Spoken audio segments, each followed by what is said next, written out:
Offizielles Startdatum für Starship Flug Nummer 10. Ship 37 meistert letzte Hürde vor Starship Flug 10. Der Countdown läuft. Starbase wird aufgerüstet, alles für die nächste Starship-Generation. Deutsche Rollstuhlfahrerin fliegt ins All. Blue Origin legt nach, Startdatum für New Glenn 2 steht fest, gelingt diesmal die Boosterlandung. Mini-Shuttle der US Space Force startet am 21. August. Was steckt hinter X-37B? Ariane 6 startet MedOp, Europas Antwort auf US-Rückzug aus Klimaschutz. NASA sucht Recycling-Idee für den Mond, das Müllproblem im All. Planet bei Alpha Centauri entdeckt, ist das unser nächster Nachbar? Das und noch mehr mit allen Hintergründen schauen wir uns heute an. Herzlich willkommen zu Senkrecht startet, dein Raumfahrtkanal im deutschen Sprachraum. Während in der Starbase die Infrastruktur wächst, hat sich Ship 37 in dieser Woche mit Vollgas auf seine Flugfreigabe zubewegt. Nach dem Austausch eines defekten Cryo-Schlauchs in der Nacht zum 13. August gelang am frühen Morgen der erfolgreiche Spin-Prime-Test mit allen 6 Raptor-Triebwerken. Dieser Zündvorbereitungstest, der simuliert die Treibstoffzufuhr unter realen Bedingungen ohne einen eigentlichen Zündungstest oder eine eigentliche Zündung des Triebwerks. Ja, nach einem vorherigen Fehlversuch nur einen Tag zuvor war die Erleichterung bei allen Starbase-Fans groß. Der Test war nötig geworden, da sich SpaceX nach dem Static Fire von Ship 37 für einen Triebwerkswechsel entschieden hat. Booster 16 selbst wartet seit Tagen im Rocket Garden hinter dem Megabase auf den nächsten Schritt. Mit der Demontage des Test-Pad-Adapters am 15. August wurde Pad 1 in der Zwischenzeit für die Integration des Booster 16 vorbereitet. Da muss natürlich noch einiges passieren, damit der Booster dort integriert werden kann.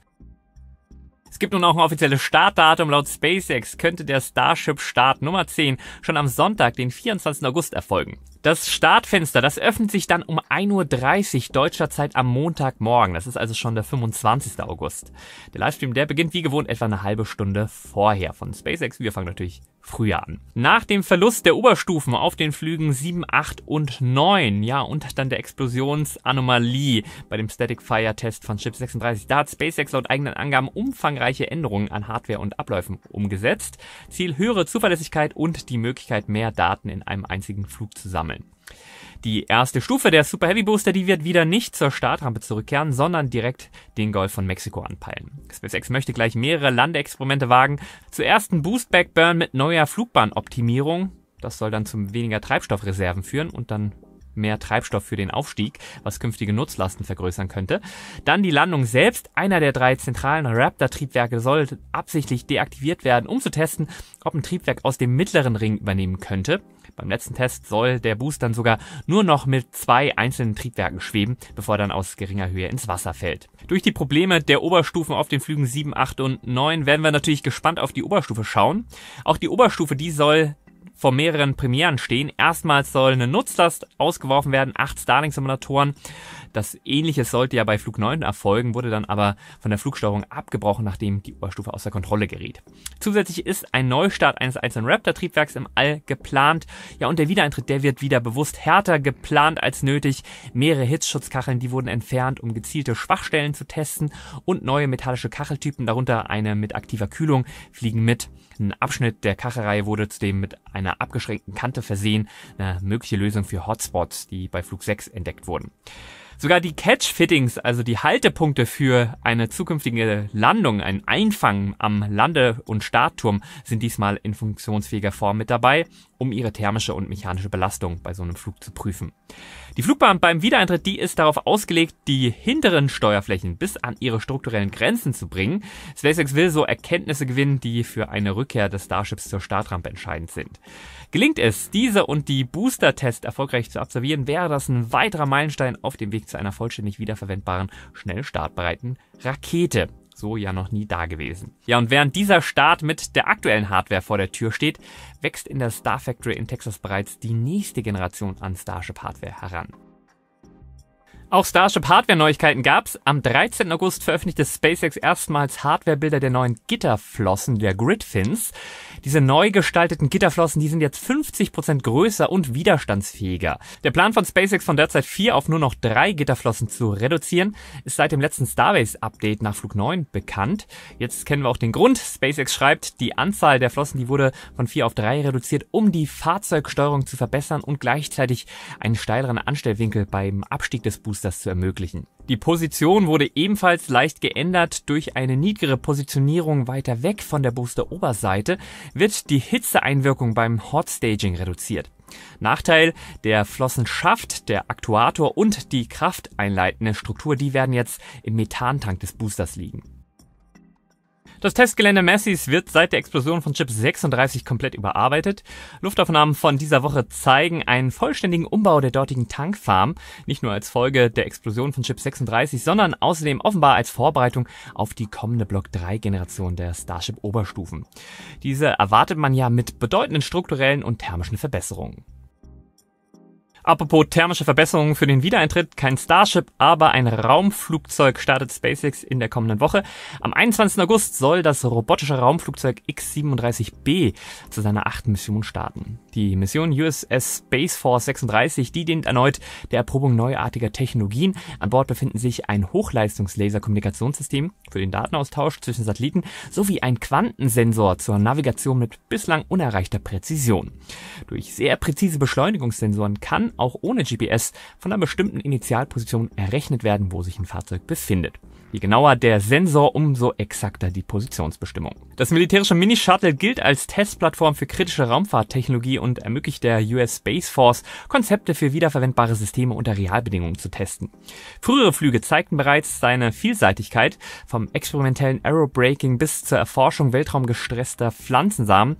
Mit über 4200 Tagen im Orbit ist das X-37B nicht nur das dienstälteste Raumflugzeug seiner Klasse, sondern auch ein strategischer Asset mit Signalwirkung, nicht zuletzt in Richtung China, das ja über ein ähnliches Fahrzeug verfügt. Manchmal fragt man sich, war das schon alles? Ich bin Ende 30, ich habe einen Job, ein Kind, ein Leben mit Routinen, aber auch diese eine Stimme im Kopf, die immer wieder sagt, da geht doch noch was. Früher, da war ich Leistungssportler, habe alles gegeben, trainiert, geschwitzt, mich durchgebissen. Ja, und dann hatte das Leben einen neuen Plan für mich. Prioritäten hatten sich verschoben und der Alltag hat übernommen. Ich will mit guter Ernährung und viel Sport meinen Körper zurückerobern, stärker werden, fitter, klarer im Kopf. Ja, und mehr Muskeln dürfen es auch wieder sein. Zu meinen Zielen, da passt perfekt das Kraftpaket von Naturtreu. Die Kombination aus Kreatinmonohydrat und einem durchdachten Aminosäurenkomplex, die ist jetzt ein fester Bestandteil meiner Routine. Das ultrafein und geschmacksneutrale Kreatinpulver, das lässt sich super in Getränke einrühren. Aminokraft liefert mir 8 essentielle Aminosäuren und Magnesium trägt zu einer normalen Muskelfunktion bei. Klar, Nahrungsergänzungsmittel sind kein Ersatz für eine ausgewogene und abwechslungsreiche Ernährung sowie eine gesunde Lebensweise. Das in Hamburg gegründete Unternehmen Naturtreu bietet dir eine riesige Palette an in Deutschland entwickelten und hergestellten Produkten frei von überflüssigen Zusätzen. Überzeug dich selbst mit meinem Link und dem Code Senkrecht10 bekommst du 10% Rabatt. Sportlich angreifen, es ist kein Neustart, es ist ein Comeback. Für mich, für mein Wohlbefinden und für das gute Gefühl, die Kontrolle zurückzugewinnen. Wir kommen zu den Starts der vergangenen Woche. Am Montag, 11. August, da startet von Cape Canaveral eine Falcon 9 mit weiteren 24 Satelliten für Amazons Kuiper.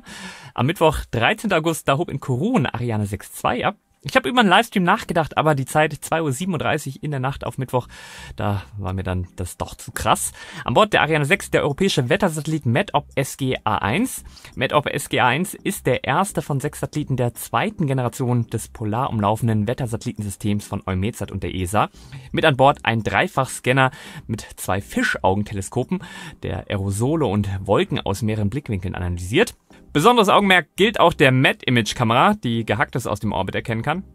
Ich habe wieder deine volle Aufmerksamkeit. Natürlich geht es, was ich da erzählt habe. Die Mad-Image-Kamera mit ihren 20 Spektralkanälen und einer Auflösung von 500 Metern, die erkennt Wolken, Wasserdampf, Vegetation, Waldbrände, Oberflächentemperatur und mehr. Und das in Echtzeit und mit nie dagewesener Präzision. Ja, und wozu das Ganze? Zum Beispiel für die Verbesserung von Kurzfristvorhersagen und Frühwarnsystemen bei Extremwetter. Der erste Signalempfang ist bestätigt. METOP SGA-1 ist einsatzbereit. Ein starkes Signal für Wissenschaft und Klimaüberwachung und den Alltag von Millionen von Menschen. Ja, und da sich die USA ja politisch von der Klimaforschung verabschiedet haben, wird Europa seinen Platz an der Spitze der nicht-militärischen Erdbeobachtung wohl nicht so schnell verlieren. Ebenfalls am 13. August brachte ULA mit einer Vulcan-Rakete die militärische Nutzlast USSF 106 für die US Space Force ins All. Es war der erste Start der Rakete für das Pentagon. An Bord als Hauptnutzlast NTS-3. Das ist das erste experimentelle Navigationssatellitensystem des Pentagons seit fast 50 Jahren. Außerdem der erste vollständig umprogrammierbare Satellit für Ortung, Navigation und Zeitgebung. Ebenso am 13. August startete China seine größte einsatzbereite Trägerrakete, die Langermarsch 5B, an Bord Internetsatelliten der Satnet-Leo-Konstellation. Am Donnerstag, 14. August, brachte SpaceX von Vandenberg weitere Starlinks in den Orbit. Nur Stunden später, gleichfalls am Donnerstag, folgte ein weiterer Starlink-Start von Cape Canaveral. Diese Starts, diese Doppelstarts, die werden in Fachkreisen Back-to-Back, das heißt Rücken an Rücken, genannt. Am Freitag, den 15. August, meldete sich Landspace mit einem weiteren Flug ihrer Methanrakete Suki 2E vom Jiuquan Satellitencenter zurück. Aber es hat nicht sollen sein. Die Rakete, die flog nicht wie geplant und der Flugtest, der schlug wohl fehl. Die genauen Ursachen, die werden derzeit noch untersucht. Es war der erste Fehlstart der Rakete seit dem Jungfernflug im Dezember 2022, der auch ebenfalls fehlschlug. Danach hatte die Rakete 4-mal erfolgreich den Orbit erreicht. Den Wochenabschluss bildete ein Start am Samstagmorgen, 16. August. CAS Space startete von Jiuquan aus eine Kinetica 1. Nutzlast ist mir nicht bekannt. Wo wir bei Raketenstarts sind, wir haben endlich ein offizielles Startdatum für die zweite New Glenn-Mission. Die knapp 100 Meter hohe Super-Schwerlastrakete von Blue Origin. Am 29. September soll die Rakete die beiden von Rocket Lab für die NASA gebauten Escapade-Sonden starten.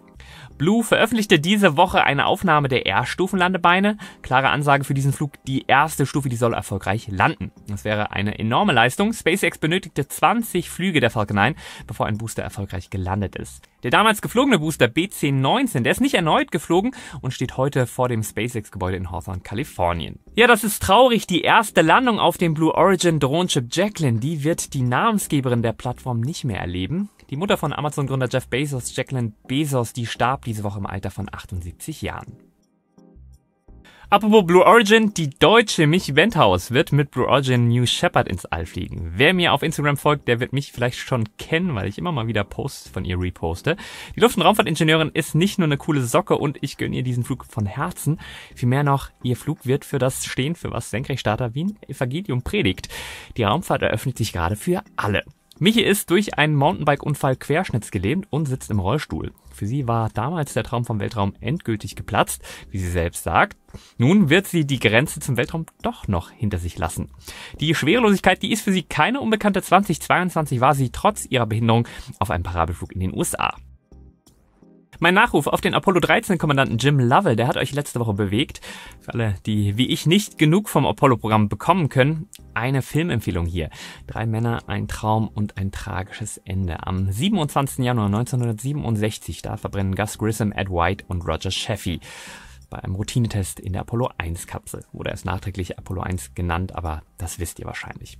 Der Film von Mark Craig, der zeigt in erschütternder Dichte, wie unter politischem Druck und technischer Hybris ein fatales Sicherheitsversagen möglich wurde, von entflammbaren Materialien bis zur versiegelten Einstiegsluke. Doch der Film erzählt noch eine andere Geschichte. Grissom, der sich aus einfachen Verhältnissen hochkämpfte, White, der Armstrongs Kinder bei einem Brand das Leben rettete, Chaffee, der liebevolle Vater, der im Hubschrauber über dem Garten seiner Familie kreiste. Der Film macht klar, diese Männer, die waren mehr als Märtyrer des Raumfahrtprogramms. Es sind die Aufnahmen aus Privatarchiven und die Stimmen der Hinterbliebenen, die ihre Geschichten tief bewegend machen. Es wird oft erzählt, ohne ihren Tod hätte es Apollo 11 nicht gegeben, aber Heldentum alleine reicht nicht, um zu den Sternen zu greifen. Die, wie ich finde, sehr sehenswerte Dokumentation, die ist noch bis zum 6. November in der Arte-Mediathek verfügbar. Wer verstehen will, welchen menschlichen Preis der Weg zum Mond wirklich gekostet hat, der bekommt hier ein eindrucksvolles und bewegendes Zeitzeugnis jenseits von Pathos nah an den Menschen und ihren Geschichten. Auch ganz nah am Menschen ist mein Interview mit der ersten deutschen Frau im All, Rabea Rogge. Die Geräuschkulisse bei dem Interview, die war nicht optimal. Wir haben das Ganze für euch gefixt und erneut in einem zusammenhängenden Video hochgeladen. Ganz, ganz große Empfehlung. Fram 2, tolle Mission, Rabea, ganz tolle Frau, die wahnsinnig viel zu erzählen hat und das sehr lebendig tut. Verlinke ich euch unter dem Video. Für mich wäre ja selbst ein Apollo-Urinbeutel ein Artefakt, für das ich mir einen eigenen Schrein bauen würde. Aber klar, wo der Mensch hingeht, da hinterlässt er ganz einfach Müll. Das wird nicht zuletzt bei der Erschließung von Mond und Mars Thema werden. Die NASA hat die zweite Phase der Lunar Recycle Challenge gestartet, um innovative Recyclinglösungen für Mondmissionen zu finden. Gesucht werden Verfahren, um typische Abfälle wie Textilien, Kunststoffe, Schaumstoffe oder Metalle zu verarbeiten, die bei Betrieb, Bau und Industrieaktivitäten im All entstehen. Eine 4-köpfige Crew könnte mehr als 2 Tonnen Einwegmüll erzeugen, ein erhebliches Problem für Langzeitmissionen. Preisgelder von insgesamt 2 Millionen US-Dollar winken erfolgreichen amerikanischen Teams. Für die Science-Fiction-Fans unter uns gibt's da ja schon lange Lösungen in der Literatur, die den Müll einfach molekular auseinandernehmen und dann neu dem zusammenzudrucken, was man gerade so braucht. Thema Drucken, das NASA Glenn Research Center, das hat mit dem neu entwickelten Hochtemperaturmetall GAX 810 den renommierten Preis Commercial Invention of the Year erhalten. Die 3D-druckbare Supralegierung übersteht Temperaturen von über 1000 Grad Celsius, ist deutlich formbarer als bestehende Materialien und hält über 1000 Mal länger durch, ideal für den Einsatz in Flugzeugen und Raketentriebwerken. 4 US-Unternehmen, die haben bereits Lizenzen zur Herstellung und Vermarktung erhalten. Wie eng Mensch und Maschine im All zusammenarbeiten können, demonstrierte kürzlich eine aufregende Mission. Der NASA-Astronaut Johnny Kim hat von der ISS aus ein komplettes Roboterteam auf der Erde gesteuert. Ein Vorgeschmack auf künftige Mond- und Mars-Missionen, bei der ja Distanz, Präzision und Vertrauen ineinander greifen müssen. Das Experiment Surface Avatar, eine Kooperation zwischen ESA und DLR, soll zeigen, wie Astronauten in künftigen Mond- und Mars-Missionen komplexe Aufgaben mit Robotern ausführen können. Auf einem simulierten Marsgelände des DLR sucht der vierbeinige ESA-Roboter Spot autonom nach Proben. An einer Übergabestation, da übernahm Kim den humanoiden Roboter Roland Justin und dirigierte ihn per vordefinierter Kommandos, um die Proben in ein Ladefahrzeug zu verladen. Die Tests zeigten, dass Mensch und Maschine über große Distanzen effektiv und flexibel zusammenarbeiten können. Eine Zusammenarbeit mit Zukunft, wenn nämlich Mensch Hand in Hand mit Robotern auf Mond und Mars forschen und arbeiten muss. Auch Indien will unabhängiger und nachhaltiger im All werden und geht dabei einen historischen neuen Weg. Erstmals übernimmt ein privates Konsortium Aufbau und Betrieb einer nationalen Erdbeobachtungskonstellation. Damit positioniert sich Indien als ernstnehmender Akteur im globalen Markt von Daten aus dem All. InSpace, die Behörde, die Weltraumkommerzialisierung vorantreiben soll, hat den Zuschlag an Pixel, Druva Space, PeerSight und Satsure vergeben. In einem Public-Private-Partnership-Projekt sollen 12 Satelliten mit hyperspektralen, multispektralen und Radarnutzlasten entwickelt werden, vollständig in Indien gefertigt, gestartet und gesteuert. Ziel, die Abhängigkeit von ausländischen Daten verringern und Indiens Datenhoheit stärken. Die Anwendung, die reichen von Präzisionslandwirtschaft, Überwachung von Wasserqualität bis zur Katastrophenhilfe. Die Satelliten, die sollen schrittweise innerhalb der nächsten 5 Jahre starten. Gerade das indische Startup Pixel, das sollte man beim Thema Erdbeobachtung auf dem Schirm haben. Und während Indien seine Erdbeobachtung ausbaut, richtet sich unser Blick jetzt weit nach draußen. Ein möglicher Planet bei Alpha Centauri A, entdeckt mit dem James Webb Weltraumteleskop, könnte zum erdnächsten direkt abgebildeten Exoplaneten werden. Ein Fund, der nicht nur die Forschung beflügelt, sondern auch unsere Vorstellung davon, wie nah andere Welten wirklich sein könnten.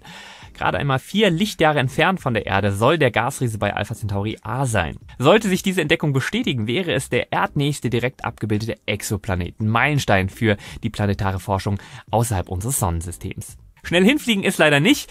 Würden wir mit etablierter Technologie fliegen, dann würde die Reise mit dem Voyager 1 Tempo von 17 Kilometer pro Sekunde über 77.000 Jahre dauern. Ohne Bremsen, versteht sich. Mit dem Spitzentempo der Parker Solar Probe, immerhin 176 Kilometer pro Sekunde, das schnellste menschengemachte Objekt, da wären es nur 7.400 Jahre. Was glaubst denn du? Schickt die Menschheit mal Sonden zu unserem kosmischen Nachbarn? Schreib mir gerne unter dem Video. Von wegen unter dem Video, da gibt's ja tatsächlich auch den Link zur YouTube-Kanalmitgliedschaft. An dieser Stelle wieder ein riesen Dankeschön an alle Senkrechtstarter Schutzengel. Das sind ja alle Menschen, die den Kanal regelmäßig monetär unterstützen. Vielen, vielen Dank für euren Rückhalt. Wenn auch du dazu beitragen möchtest, aktiv den deutschen Sprachraum für Raumfahrt zu begeistern, wie gesagt, unter dem Video einen Link zur YouTube-Kanalmitgliedschaft. Als kleines Extra bekommst du dann ja alle Videos vorab und komplett werbefrei. Wir kommen zu den Starts der kommenden Woche. Am Sonntag, 17. August, da startet China eine Langer Marsch 4C von Xicheng und eine Langer Marsch 6A von Taichuan. Beide Nutzlasten sind mir nicht bekannt. Auch am Sonntag, da startet SpaceX eine Falcon 9 mit Starlink-Satelliten von Vandenberg. Ja, und dann am Mittwoch, 20. August, da soll von Baikonur eine russische Soyuz 2.1A mit Bion M Nummer 2 abheben. Ziel biomedizinische Forschung im Orbit. Nur einen Tag später, Donnerstag, 21. August, da folgt erneut eine Falcon 9 von Vandenberg mit Starlinks. Ebenfalls für den 21. August, jedoch noch ohne genaues Startzeitfenster, ist der Start der SpaceX-Mission US Space Force 36 vom Kennedy Space Center geplant. Das ist ja die geheimnisvolle Mission der US Space Force mit dem Raumflugzeug X-37B. Am Sonntagmorgen, den 24. August, da startet SpaceX eine Falcon 9 mit der Cargo Dragon CRS SBX 33, geht mit Fracht zur ISS. Ebenfalls für den 24. August geplant, Start von Bandwagon 4, eine weitere Rideshare-Mission von SpaceX. Ja, und dann ist ja schon dann die nächste Woche, aber nehmen wir natürlich mit, 25. August, früh Montagmorgen, da könnte dann das Starship zum 10. Mal abheben. Hier noch einmal der Hinweis auf meinen exklusiven Naturtreu-Deal. Mit meinem Link und dem Code Senkrecht10 bekommst du 10% Rabatt. Gönn dir zum Beispiel wie ich das Kraftpaket und greif wieder an. Ich hoffe, die News haben dir wieder gefallen. Wenn ja, den Like nicht vergessen. Wenn du es noch nicht getan hast, guter Zeitpunkt für ein Abo. Und nicht vergessen, das Interview mit Rabea Rogge. Das ist wirklich grandios. Verlinke ich dir hier. Ich würde sagen, bis zum nächsten Mal. Immer schön senkrecht bleiben. Dein Mo.